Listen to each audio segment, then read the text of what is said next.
The next topic is primes and greatest common divisors.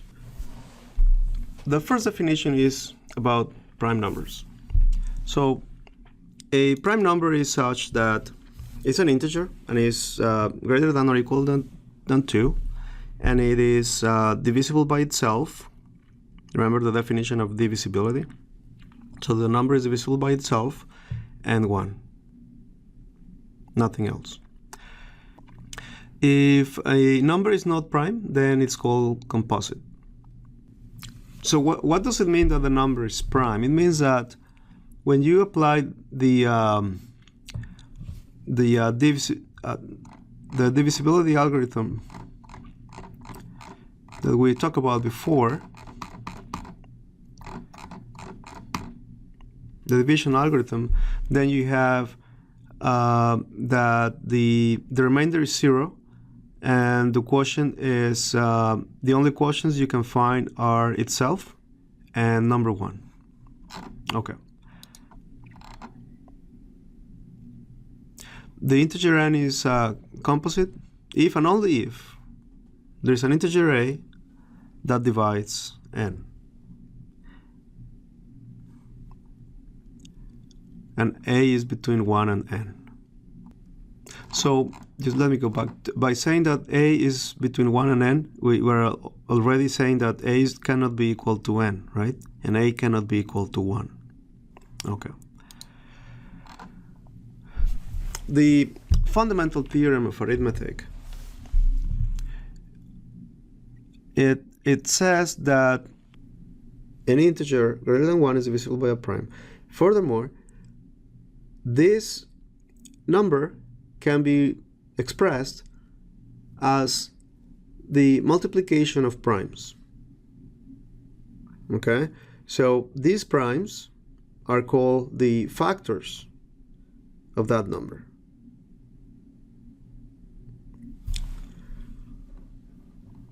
We have some examples here. 28 is 2 times 2 times 7. All of them are prime. And then you have 2 is repeated twice, so it's 2 to the power 2. We have another example here. Let's look at number C. So we have 24. That's 2 times 2 times 2 times 3. Note that this representation using prime number multiplication is unique. That's one of the parts of the fundamental theorem of arithmetic. Uniquely. So that means that you cannot find any other prime representation for that number. The only way of representing 24 using multiplication of prime numbers is like this. There is no other prime number representation of number 24. And that's a theorem, so it holds true always. Now, knowing that any number greater than 1 can be, any integer number greater than 1 can be expressed as the multiplication of primes, the question is, how can you find these primes? The immediate answer to that question is simply look at all the numbers that are less than the number you want to factor, and then see whether that number is divisible by that prime. So it's kind of an exhaustive search for the prime factors of the number n. So for example, to verify that, if you want to find out whether 103 is prime or not, this is kind of a converse use of the fact that every number can be represented as a product of primes, and that representation is unique. If the unique representation of that number is the number itself, what does that mean? That means that that number is prime. So consequently, if you want to verify whether a number is prime or not, you need to see whether it is divisible by another prime. Okay, so if you want to verify whether 103 is prime, you go ahead, this is very inefficient, then you try to divide 103 by 2, by 3, by 5, and all the prime numbers until you reach the previous prime number to 103, which is 101. If none of them divides 103, then you know that 103 is prime. And I should correct this part of the slide like this.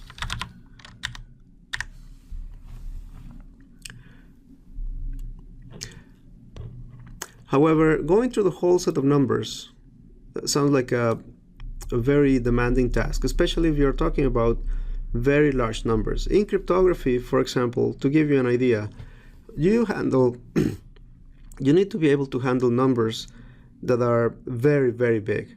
So their bit representation is in the order of thousands of bits. So to express that number in decimal notation, you will have you probably need a few pages to represent that number. So it's very computationally demanding to follow that verification. So what you can do is you can use this theorem. It says that if a natural number greater than 1 is not prime, then n is divisible by some prime p, which is less than or equal to the square root of n.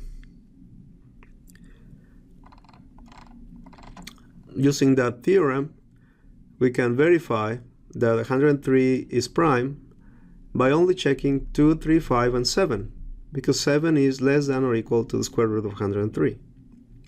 So instead of verifying all the numbers up to 101, you only need to verify up to 7. If you are thinking about very, very large numbers, that is considerable savings in computations. The next theorem that we're going to prove during the synchronous session is that there are infinitely many primes.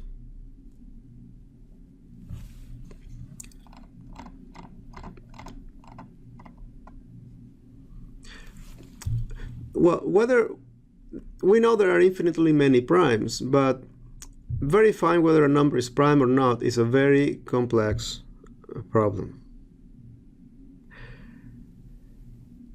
So to find out the prime numbers that are less than the number n, we can use the famous sieve of Eratosthenes, which is best illustrated with an example. So we'll do this example during the synchronous session. Some interesting primes include the Mersenne primes, and they have the form 2 to the power n minus 1. If you want to read about these fascinating primes, you can follow this link and read a little bit more about them. And then there are also some follow-up links that you can check out, and you'll find this fascinating. Another peculiar number is the Fermat primes. So the Fermat primes have the form 2 to the power 2 to the n plus 1. And these numbers are very peculiar. Let's take a look now at the greatest common divisors and the least common multiples. Again, these topics will you will see how relevant they are, especially when it comes to cryptography. The first definition we have here is for the greatest common divisor of A and B.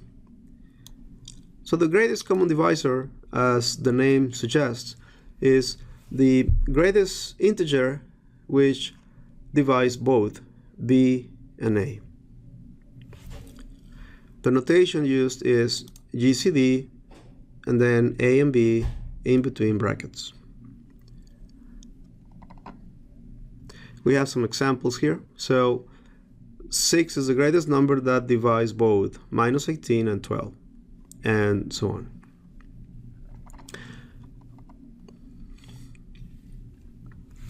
Now, how do you compute the GCD of two numbers, A and B?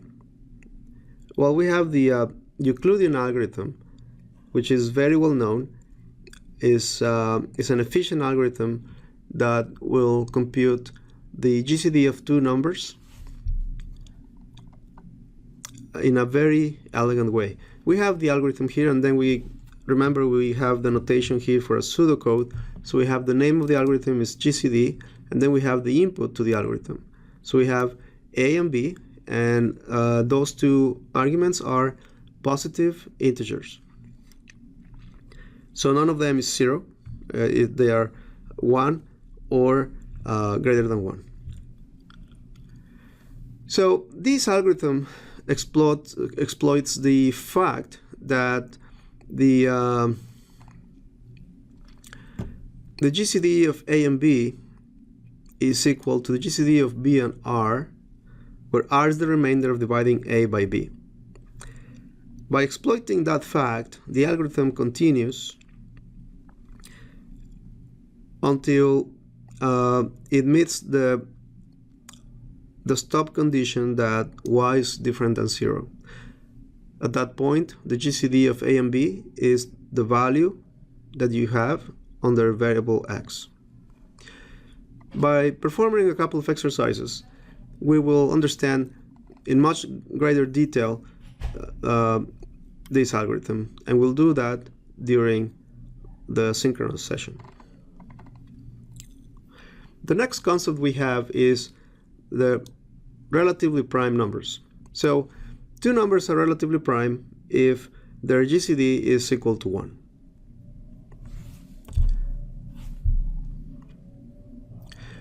So relatively prime numbers also cover a lot of importance in the area of cryptography.